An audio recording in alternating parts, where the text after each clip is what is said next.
జూబ్లీహిల్స్ ఉప ఎన్నికల్లో కాంగ్రెస్ అభ్యర్థి నవీన్ యాదవ్ జయకేతనం ఎగరవేశారు. బీఆర్ఎస్ అభ్యర్థి మాగంటి సునీతపై భారీ మెజార్టీతో ఘన విజయం సాధించారు.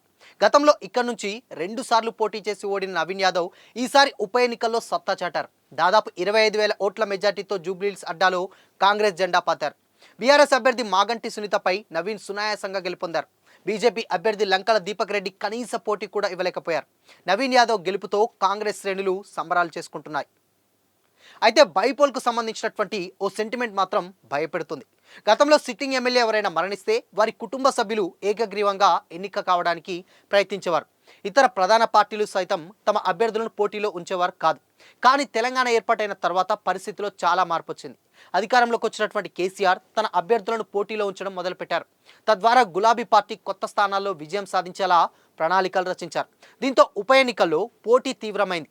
తెలంగాణ ఏర్పాటైన నాటి నుంచి ఇప్పటి వరకు కూడా జరిగినటువంటి ఉప ఎన్నికల్లో మెజార్టీ సందర్భాల్లో అధికార పార్టీకి చెందిన అభ్యర్థులే విజయం సాధించారు.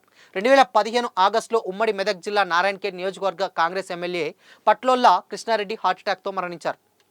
దీంతో 2016 ప్రారంభంలో నారాయణఖేడ్ నియోజకవర్గానికి ఉప ఎన్నిక అనివార్యమైంది.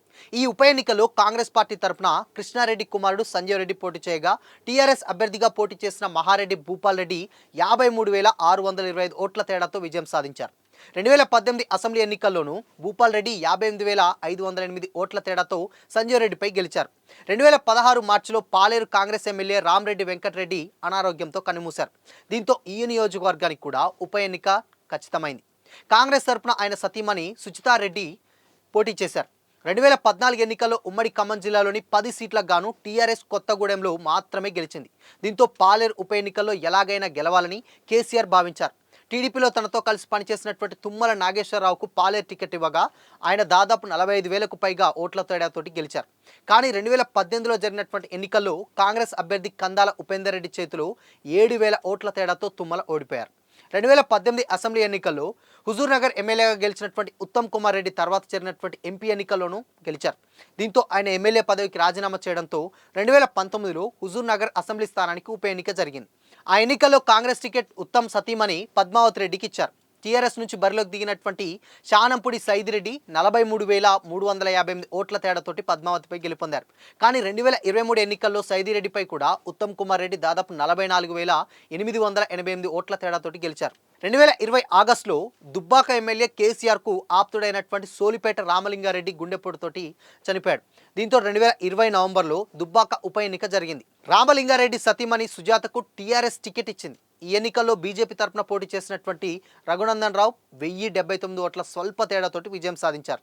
అంతకుముందు 2 ఎన్నికల్లో ఓడిపోయినటువంటి సానుభూతి రఘునందన్ రావుకు బాగా కలిసి వచ్చింది. దీంతో కంచుకోటలో గులాబీ పార్టీ ఓటమి ఎదురైంది. అయితే 2023 ఎన్నికల్లో బీఆర్ఎస్ అభ్యర్థి కొత్త ప్రభాకర్ రెడ్డి చేతిలో రఘునందన్ రావు భారీ తేడాతో ఓడిపోయారు. 2020 డిసెంబర్ 1న సేమ్ టైం నోముల నరసింహయ్య మరణంతో నాగార్జునసాగర్ నియోజకవర్గానికి కూడా ఉప ఎన్నిక జరిగింది. 2021లో జరిగినటువంటి ఉప ఎన్నికలో ఆయన కుమారుడు నోముల భగత్ కారు గుర్తుపై పోటీ చేసి గెలిచారు. కాంగ్రెస్ సీనియర్ నేత కె జయనారెడ్డిపై దాదాపు 18,872 ఓట్ల తేడాతోటి భగత్ గెలిచారు. కానీ 2023లో జరిగినటువంటి ఎన్నికల్లో జానారెడ్డి కుమారుడు జైవీర్ రెడ్డి 55,000కు పైగా మెజార్టీతోటి నోముల భగత్పై గెలుపొందారు. గులాబీ పార్టీలో కీలక నేత అయినటువంటి ఈటెల రాజేందర్ అనూహ్య పరిణామాల వల్ల తన పదవులకు రాజీనామా చేసి 2021 జూన్లో బీజేపీలో చేరిన సంగతి తెలిసిందే. దీంతో హుజూరాబాద్ నియోజకవర్గానికి ఉప ఎన్నిక జరిగింది. బీజేపీ తరఫున పోటీ చేసినటువంటి ఈటెల 23,855 ఓట్ల తేడాతోటి టీఆర్ఎస్ అభ్యర్థి గెల్లు శ్రీనివాస్ యాదవ్పై గెలిచారు. కానీ 2023 ఎన్నికల్లో హుజూరాబాద్లో బీఆర్ఎస్ అభ్యర్థి పాడి కౌశిక్ రెడ్డి చేతిలో ఈటెల 16,873 ఓట్ల తేడాతో ఓడిపోయారు. ఈ ఎన్నికల్లో గజ్వేల్లోనూ పోటీ చేసినటువంటి ఈటెల అక్కడ కూడా ఓడిపోయారు. మునుగోడు ఎమ్మెల్యే కోమటిరెడ్డి రాజగోపాల్ రెడ్డి 2022 ఆగస్టులో కాంగ్రెస్ పార్టీకి ఎమ్మెల్యే పదవికి రాజీనామా చేసి బీజేపీలో చేరారు.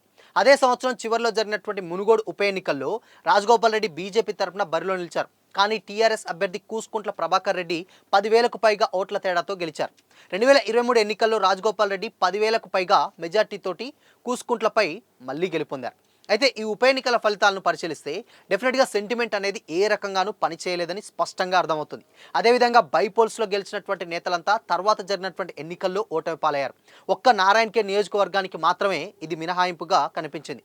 2023 ఎన్నికల తర్వాత సికింద్రాబాద్ కంటోన్మెంట్ ఉప ఎన్నిక జరిగింది. ఇప్పుడు జూబ్లీ హిల్స్లో గెలిచినటువంటి నవీన్ యాదవ్ నారాయణ్ ఖేడ్, భూపాల్ రెడ్డి సరసన చేరతారా లేదంటే మిగతా నేతల బాటలోనే పయనిస్తారా అనేది ఆయన చేతుల్లో అండ్ అధికారంలో ఉన్నటువంటి కాంగ్రెస్ పార్టీ పనితీరుపై డెఫినెట్గా ఆధారపడి ఉంటుంది. అయితే ఈ బైపోల్ ఎలక్షన్ అనేది డెఫినెట్గా సెంటిమెంట్గా మారుతూ వస్తుంది. బైపోల్లో గెలిస్తే నెక్స్ట్ వచ్చేటువంటి ఎన్నికల్లో డెఫినెట్గా ఓడిపోతారన్నారు. ఒక నారాయణ్ ఖేడ్ తప్పితే మిగతా అన్ని స్థానాల్లో జరిగినటువంటి అభ్యర్థుల విషయంలో అదే జరిగింది. మరి ఈసారి నవీన్ యాదవ్ దాన్ని అధిగమిస్తాడా లేదంటే అదే బాటలో పయనిస్తారా అనేది కొద్ది రోజులైతే వెయిట్ చేయాల్సిందే.